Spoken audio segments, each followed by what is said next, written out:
My wife said, don't lecture my kids, get your own. When I tried to correct my stepdaughter, I just smiled and said, all right, I'm Brandon, 38, and married to Samantha for 3 years. She has twin 12-year-olds from her first marriage, Charlotte and Aiden. Their dad sends birthday cards twice a year if we're lucky. Last Tuesday, I caught Charlotte stealing $20 from Samantha's purse. When I confronted her, she rolled her eyes and said, you're not my real dad, you can't tell me what to do. I calmly told Samantha what happened. Instead of addressing the theft, she got defensive. Don't lecture my kids about money. If you want a parent so badly, get your own children. That stung. But I just smiled and said, all right. See, what Samantha didn't know was that I'd been covering their car insurance, phone bills, and school supplies for months while she struggled with debt. I'd also been quietly setting aside college funds for both kids, $400 a month each, straight into savings accounts they didn't even know existed. The next morning, I canceled everything. Car insurance, gone. Phone plan, terminated. The college accounts I'd opened, closed and transferred to my personal savings. I also stopped buying groceries. No more weekly $200 trips to keep the pantry stocked. No more paying for their Netflix, Spotify, or Charlotte's dance classes that cost me $150 a month. Aiden's soccer registration fees, not my problem anymore. I even canceled the family gym membership and stopped paying for their school lunches. Every subscription, every monthly payment, every little expense I'd been quietly handling, all of it gone. When Charlotte's phone got shut off at school and she couldn't call her friends, she came home furious. Why isn't my phone working? Ask your mom, I said, not looking up from my laptop. Aiden couldn't get picked up from soccer practice because the car insurance had lapsed and Samantha's registration was expired. She had to leave work early, costing her overtime pay she desperately needed. That evening, Samantha panicked when she opened the fridge to find it nearly empty. The pantry was bare except for some stale crackers and a can of beans. Where's all the food? What happened to everything? She demanded, hands shaking as she looked at the empty shelves. I shrugged. You said get my own kids, so I'm focusing on the children who'll actually be mine someday. These aren't my responsibility anymore. You made that crystal clear. But Brandon, I didn't mean. You absolutely meant it, I interrupted. Charlotte stole from you, and instead of parenting her, you attacked me for caring, so I'm done caring. The look on her face was priceless. Pure panic mixed with the dawning realization of just how much I'd been carrying financially. Charlotte stormed into the kitchen. This is so unfair. You can't just stop paying for stuff. Watch me, I said calmly. Your mom made it clear you're not my kids, so figure it out yourselves. Over the next week, reality hit them like a freight train. Samantha's paycheck couldn't stretch to cover what I'd been handling. Charlotte's dance recital got canceled because the payment bounced. Aiden's soccer gear stayed dirty because no one had money for the laundromat. The twins started fighting constantly, stressed about their phones being dead and their friends asking why they couldn't hang out anymore. Charlotte couldn't even do her homework properly because I'd stopped paying for the internet. Samantha looked exhausted, working double shifts just to keep the lights on. Dark circles under her eyes, hair always messy, constantly stressed about making ends meet. The house felt different too. No more movie nights because no streaming services. No more ordering pizza when Samantha worked late. The kids were eating peanut butter sandwiches for dinner most nights. Aiden came to me one evening, looking defeated. Brandon, can you please turn the internet back on? I have a school project due and I can't research anything. Not my kid, not my problem, I replied, echoing Samantha's words. Finally, Samantha broke down crying at the kitchen table, surrounded by unpaid bills and late notices. Brandon, please, I was wrong. I'm so sorry. Sorry doesn't fix anything, I said. You showed me exactly where I stand in this family. Now you get to live with that choice. Charlotte appeared in the doorway, her usual attitude completely gone. Brandon, I'm sorry I took the money, and I'm sorry I said you weren't my dad. Too little, too late, kiddo. Please, Samantha begged. The kids are suffering. They don't deserve this. You're right, I said coldly. They don't deserve a mom who chooses pride over their well-being, but that's your decision to make, not mine. The desperation in both their faces told me everything I needed to know. Sometimes people only appreciate what they have when it's gone, and honestly, watching them scramble to figure out what I'd been quietly handling for years was better than any apology they could offer. You ever watch someone dig their own grave and just let them? My sister Miranda thought she was getting our grandma's house when she died. For 2 years, she played the perfect granddaughter, visiting every day, cooking meals, posting about what an angel she was on social media. Meanwhile, I'm the disappointment who only calls twice a week because I work double shifts at the warehouse to pay rent on my crappy studio apartment. It started right after Grandma's stroke. Miranda swooped in like some kind of savior, suddenly appearing at every doctor's appointment with her leather planner and designer purse. She'd moved back from Seattle, claiming she wanted to be there for family during this difficult time. At Sunday dinners, Miranda would sit right next to Grandma, cutting her food and speaking loudly like she was deaf. Grandma, you know I take such good care of your beautiful house. Some people are just too busy with their own lives to appreciate what really matters. She'd shoot me these pointed looks across the table while I sat there in my work uniform, exhausted from pulling overtime. Miranda had quit her marketing job, claiming she needed to focus on family caregiving. Real noble, except she was living rent-free in Grandma's guest room while I was breaking my back just to survive. The social media posts were the worst part. Every day, Miranda would upload photos of herself spoon-feeding Grandma soup or reading to her, with captions like, blessed to spend time with my sweet grandmother, and family is everything. The comments poured in, praising what a wonderful granddaughter she was. Miranda even convinced Grandma to let her help organize finances and paperwork. She'd wave around power of attorney documents, making sure everyone knew she was the responsible one handling Grandma's affairs. What Miranda didn't know was that Grandma saw right through every calculated move. 3 months ago, Grandma called me over on a Tuesday evening. Miranda was at her book club, the one she joined specifically because it met at the country club where rich widows gathered. Grandma pulled out a manila envelope from her Kit Lee drawer. Your sister thinks kindness can be performed for an audience, she said, tapping the envelope. But you've been quietly slipping me grocery money for 3 years, haven't you? My stomach dropped. I'd been leaving cash in her cookie jar whenever I visited, never saying anything because I knew she was too proud to accept help directly. Somehow, she'd figured it out. You never posted about it, never asked for credit, never expected anything in return. Her eyes were sharp despite her age. Miranda documents every glass of water she brings me, but you've been making sure I could afford my medications without anyone knowing. She opened the envelope and showed me 2 copies of her will. One was dated 6 months ago. The fake one Miranda had been sneaking peeks at when she thought no one was looking. It left Miranda the house and most assets. The other was dated last week. I've been testing you both, Grandma said. Every time Miranda posts those photos about being the devoted granddaughter, I document what she's really after. She asked me 12 times about updating my will. 12 times, Eddie. Grandma had been playing chess while Miranda thought she was playing checkers. When Grandma passed last week, Miranda was devastated, but not in the way you'd expect from someone losing a loved one. At the funeral, she kept whispering to relatives about handling the estate date and making sure Grandma's wishes are honored. Yesterday, we all gathered at the lawyer's office. Miranda strutted in wearing all black designer clothes, clutching tissues for show. She positioned herself in the chair closest to the lawyer, pulling out her phone to record for family records. The lawyer, Mr. Lee, cleared his throat and began reading. I, Edith Sullivan, being of sound mind and body, do hereby bequeath the following. Miranda sat forward, practically vibrating with anticipation. To my granddaughter Miranda, who cared so much about how things appeared to others, I leave my collection of photo albums and scrapbooks so she can remember what genuine family moments actually look like. Miranda's confident smile started to falter. To my grandson Eddie, who never asked for recognition, never expected anything, and who quietly supported me when he thought no one was watching, I leave my house, all financial assets, and the rest of my worldly possessions. The room went dead silent. Miranda's mouth dropped open, her phone clattering to the floor. That's impossible, she screamed, jumping up from her chair. I sacrificed everything for her. I moved here. I gave up my career. I was there every single day. Mr. Lee calmly handed her the photo albums. Your grandmother left specific instructions. She said to tell you that performance reviews don't determine inheritance. Miranda turned to me, her face twisted with rage. This isn't fair. You barely visited. I did everything. I looked at her, really looked at her, and said, Grandma was watching you perform for 2 years, Miranda. She was just waiting to see how deep you'd dig before she handed you the shovel. Has another parent ever gotten mad at you for saying no to their child? A dad at the playground demanded I let his 5-year-old use my service dog because it's just sitting there anyway. I have PTSD from military service. My German Shepherd Diesel is trained to detect my panic attacks and crowd me when I'm overwhelmed. He's not a pet. He's literally keeping me functional in public spaces. This kid kept trying to pet Diesel during my daughter's playdate at the park. Diesel was wearing his bright red service vest with "Do Not Pet" patches clearly visible, but the boy kept reaching for him anyway. Can I play with your doggy? He asked sweetly, tugging on Diesel's tail while his parents sat on their phones 20 feet away. I gently moved his hand away. Sorry, buddy, but he's working right now. Service dogs can't be petted when they're on duty. The kid's father immediately appeared, phone already in hand like he was expecting confrontation. Are you seriously going to disappoint a child over some made-up rule? Sir, this is a medical service animal. Distracting him could be dangerous for me. He rolled his eyes dramatically. Dangerous? It's a dog, not a defibrillator. My son just wants to throw a ball with him for 5 minutes. I understand your son's curiosity, but the answer is still no. He's trained for specific medical tasks that require constant focus. The dad stepped closer, voice rising loud enough for half the playground to hear. This is absolutely ridiculous. Dogs are meant to play with kids, not be some entitled emotional support blanket. Other parents were starting to notice the growing commotion. A mom pushing her toddler on the swings paused mid-push to watch. The dad on the bench with his laptop looked up from his screen. Even the teenagers at the basketball court turned around. Look, I said quietly, trying to de-escalate. I served 3 tours in Afghanistan. Diesel alerts me to panic attacks before they happen. When kids distract him during his work, oh, spare me the sob story, he interrupted with a dismissive wave. Every millennial claims PTSD these days. Your dog looks perfectly fine to me. My kid just wants to pet him. I felt my chest tightening, the familiar warning signs that Diesel was trained to detect. Right on cue, he moved closer to my legs, providing deep pressure therapy. That's when my daughter Nora, who's 8, walked over from the monkey bars where she'd been playing with her friend Avery. She was still wearing her soccer cleats from practice earlier. Daddy, why is that man yelling at you? She asked, looking between us with concern. He wants Diesel to play with his son instead of helping Daddy stay calm. Nora looked at the man with the most serious expression I'd ever seen on her 8-year-old face. She crossed her arms exactly like her mother does when she's angry, a gesture that would have been adorable if the situation wasn't so tense. Sir, my daddy saved people in Afghanistan. Diesel saves my daddy from nightmares. Your son has a whole playground full of swings and slides to play with. The dad's face turned bright red with embarrassment and anger. Don't lecture me, kid. This is between adults. My daddy says only bullies pick on people who need help, Nora continued, her voice getting louder and more confident, and only really mean people try to take away someone's helper. An elderly woman walking her poodle stopped at the fence and called out, Young man, you should be absolutely ashamed of yourself. A jogger paused his run to add, That little girl has more sense than you do. The man's own son looked confused and increasingly embarrassed. Daddy, why is everyone agreeing with her? Are we the bad guys? Realizing he'd become the playground villain in front of dozens of witnesses,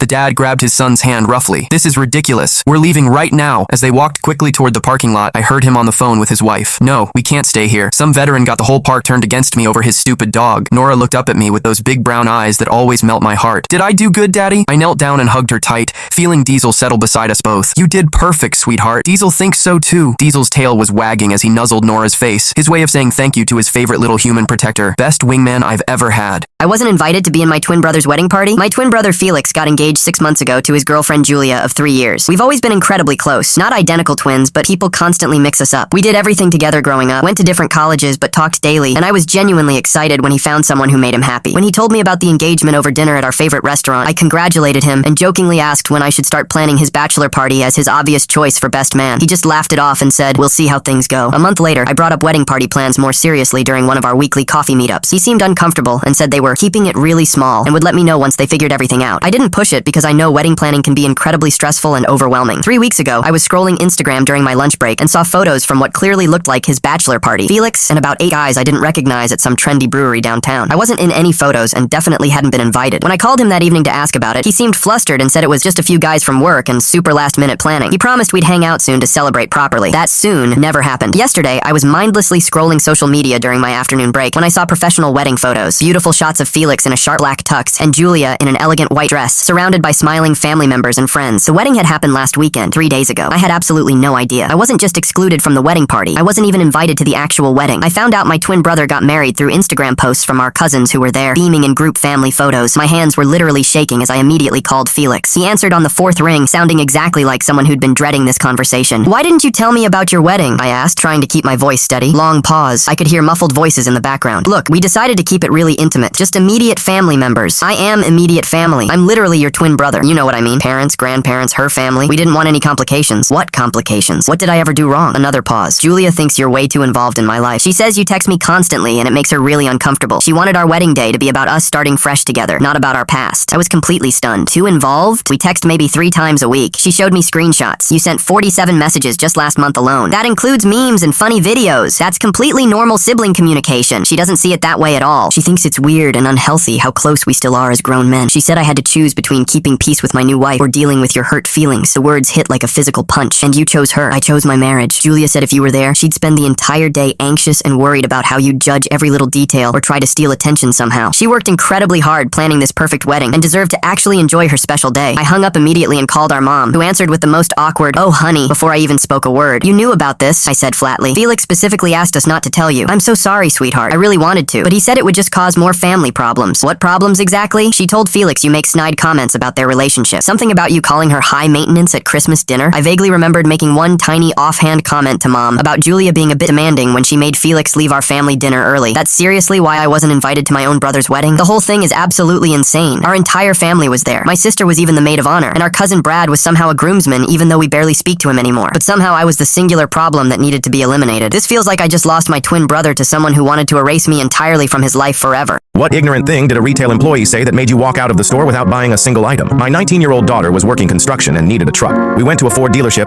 but it took about 5 minutes before any salesperson approached us. Finally, a middle-aged man came over. My daughter had done her homework and knew exactly what features she wanted. But the conversation felt strange because every time she asked a question, he directed the answer to me instead. "Daughter, what engine does this one have? A 4 or 6 cylinder?" Salesman, "This one comes with leather seats." Daughter, "I need to know the engine size and horsepower." Salesman, "It also has an upgraded sound system." Daughter, "I'm asking about the engine and the towing capacity." Salesman, "The back seat isn't big enough for baby car seats. A young lady like you should consider a nice family car." Daughter, "I work construction, you idiot. What's the engine size and towing capacity?" Salesman, I guess I could look that up." Daughter, I guess I'll head to the Dodge dealer across the street." Sadly, the Dodge dealership wasn't much better. She ended up buying a Nissan pickup instead. To my surprise and slight pride, she drove her new truck back to the Ford lot, where the salesman was chatting with another woman. She rolled down the window and shouted, "You screwed up big time, you misogynistic jerk. Lady, don't buy anything from this idiot. He's a total moron." The woman smiled and said, "I kind of figured. Did Nissan treat you better?" She walked off the Ford lot, heading straight for the Nissan dealer as we left.